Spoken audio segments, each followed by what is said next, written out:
भगवान ने इस धराधाम पर अवतार क्यों लिए? महाराज जी पूछा गया अवतार क्यों लिए? रामचरितमानस में लिखा, जब जब हो ये धर्म की हानि, जब जब हो ही असुर अधम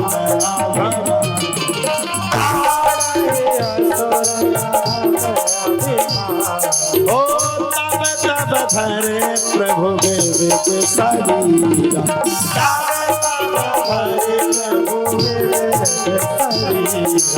हरहि कृपा निज सज्जन पीरा, हरहि कृपा निज सज्जन पीरा। बोलो श्री राम जय राम जय जय राम, बोलो श्री राम जय राम जय जय राम, बोलो श्री राम जय राम जय जय राम।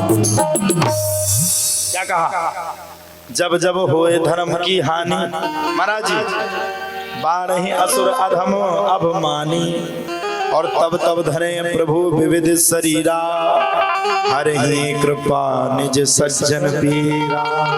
जब जब धर्म की हानि होगी, सुर असुर एक साथ हो जाएंगे और अधर्म ज्यादा हावी हो जाएगा, एक दूसरे में लड़ाई झगड़े की भावना, कुकर्म कर्म बढ़ जाएंगे, तब जाकर के भगवान विविध शरीर लेकर के आते हैं। और सुनिए ओ मैया, इतने अच्छे से कथा सुनने, हम सही कह रहे, उटिया में जो माताएं कथा सुनने पूरे मन से सुन रही, और उटिया में जितने मन से हम कथा सुना रहे, जैसे जैसे प्रसंग सुना रहे, कबरई वाली माताएं बताओ क्या सुनाए क्या ऐसे प्रसंग आज से पहले?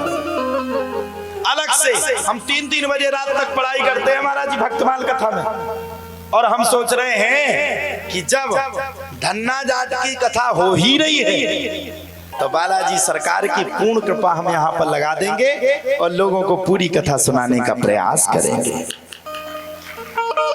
तो जब जब होए धर्म की हानि, भगवान कैसे आते? देखो अभी जितने संत वर्तमान में संसार में है, हमें पहले सबसे उनका विरोध नहीं करना चाहिए। क्यों? ना जाने किस रूप में नारायण मिल जाएगा, ना जाने किस स्वरूप में नारायण मिल जाए, पता नहीं किस रूप में, किस स्वरूप में, किस भक्ति में, किस भाव में, किस अभाव में, किस प्रभाव में भगवान का प्रादुर्भाव हो जाए। जो ये संत आते ना, जो ये कथाएं सुनाते, कल महाराज जी विचार कर रहे थे 24 साल की उम्र है हमारी, हम भागवत सुनाने लगे।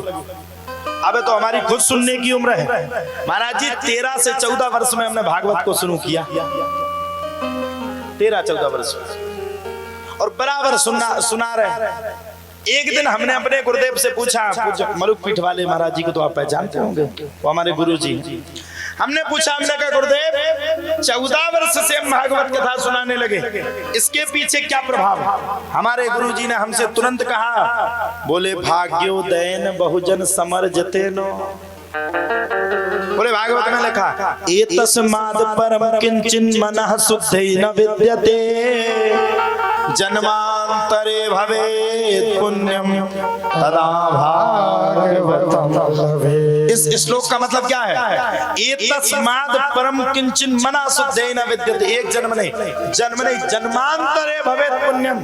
जब कई हजार जन्मों के पुण्योदय होते हैं तब व्यास गद्दी पे बैठने का शुभ अवसर प्राप्त होता है। हम तो भगवान के बड़ा शुक्रिया अदा करते हैं, हम जैसे छोटे व्यक्ति को भगवान ने उस व्यास गद्दी पे बैठा दिया।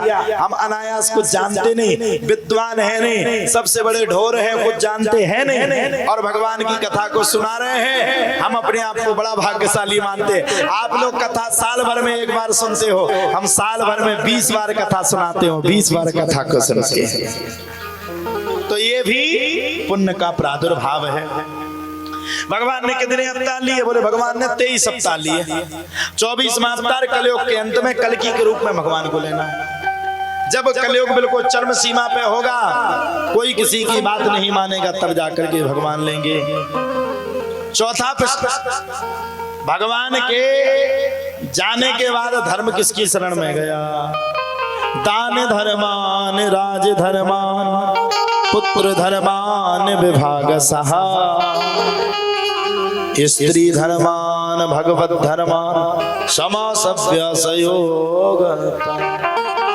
कलयुग में किस चीज से धर्म हो सकता है बताओ मैया? काय से धर्म होगा?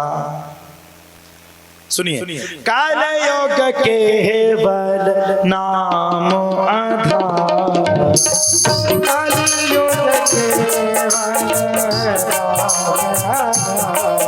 ओ काल योग केवल नाम आधार, काल योग केवल नाम आधार। ओ सुमेर सुमेर नर उत रही पार, ओ सुमेर सुमेर नर उत रही पार, ओ जाकी रही भावना दे, जाकी रही भावना दे। ओ प्रभु मूरत देखी देना दे, प्रभु मूरत देखी। गाइए श्री राम जय राम जय जय राम, श्री राम जय राम जय जय राम। बोलो श्री राम जय राम जय जय राम, श्री राम जय राम जय जय राम। कलयुग में दान किस चीज से होगा? पहले के जमाने में भागवते चलती महाराज जी एक बढ़िया तखत गारत थे, बूढ़े बूढ़े। अच्छा, पहले के जमाने में कथा सबसे ज्यादा होती ठंडन की टाइम, तो बस महाराज आके बैठे, भागवत की पत्री को खोला, पोथी को खोला और बढ़िया जजमान बैठ गए, फिर से भूल गए घमौरी में बैठ गए। घमौरी जानते? कौन कौन जानता? घमौरी मतलब धूप, धूप ही को महाराज जी कछु गड़बड़ ना हो, जनता बहुत निगुड़ हमारे। अच्छा, सब लोगों ने बताया घमौरी, लेके हमें डर लग रहा कि घमौरी कछु गड़बड़ चीज तो नहीं, तो पतो परो जनता देते सूदो कर दे।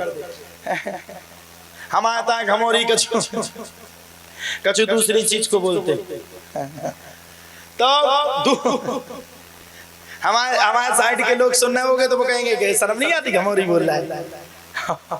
और दूसरी चीज होती घमौरी हो जाता ना, वो पाउडर डालने आओ तो घमौरी लेते, मतलब धूप लेते, और पंडित जी कथा को सुनाएंगे और सभी संत महात्मा बैठ के सुन जाए। लेकिन महाराज जी उसमें हम एक चीज कहेंगे, उस समय की कथा में इसलिए अंतर है कि उस समय जितने कथा सुनाते वे सबरे सोचते। कैसे? ऐसे करें उन्हें बूढ़े, हम करके बताओ। समझे? क्योंकि उन्हें धूप लग रही तो आराम मिल रहा, और आराम मिल रहा तो सो गए। अब पंडित जी लगे सियावर रामचंद्र की।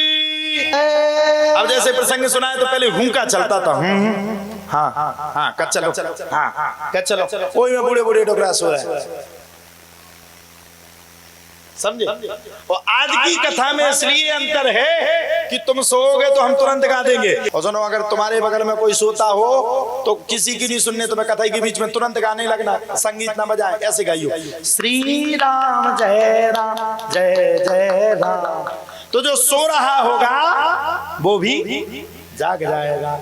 अब पहले के जमाने में भागवत देख में हो जाती तखत डाल दो महाराज जी का, वो दे दो, जो विदाई होती वह मिल जाए, बस कथा हो गई। अब आज के जमाने में लगन लगे पंडाल डूम, कोई के बीच में आ जात हवा से फिर पन्नी गिर जाए। अब गिर गई थी ना पन्नी, पूरी चली गई, हमारे जान तो डूम फट गो पूरो। तो पहले के जमाने में आज के जमाने में दान का अंतर है महाराज। कथा होगी तो दान के बेस पे होगी, कथा होगी तो दान करना पड़ेगा तब कथा होगी। क्यों? क्योंकि श्रीमती जी का चला कलयुग में आगे रखा गया। अगर किसी निमंत्रण में पति पत्नी रहते हैं तो पहले नाम पत्नी का आता, श्रीमती फलानी देवी और श्री ढकाने देवी। यानी कि भगवान विष्णु की, ध्यान से सुनो आप लोग, बात करोगे तो फिर कथा में फिर वो मन मुड़ जाएगा। हम गहरे शब्द आपको दे रहे हैं, हमारी कोई अटकी नहीं। हम तो अपने गुरुदेव भगवान को इतना मानते, महाराज जी उनकी ऐसी कृपा हुई कि जब से हमने दीक्षा ली तब से ये शब्द जो हम बोल रहे हैं वास्तव में हम 1% भी ज्ञानी नहीं, लेकिन हम गुरुदेव का ध्यान करते हैं तो जो शब्द हम बोल रहे हैं हमें लगता है ये शब्द हम नहीं बोल रहे हैं, हमारे पूज्य पाद गुरुदेव भगवान के मुख से निकल रहे हैं। सबसे बड़े विद्वान माने गए हैं पूरे भारत में, सनातन धर्म में सबसे बड़े विद्वान हमारे पूज्य गुरुदेव जी, मलुक पीठ वाले गुरु जी।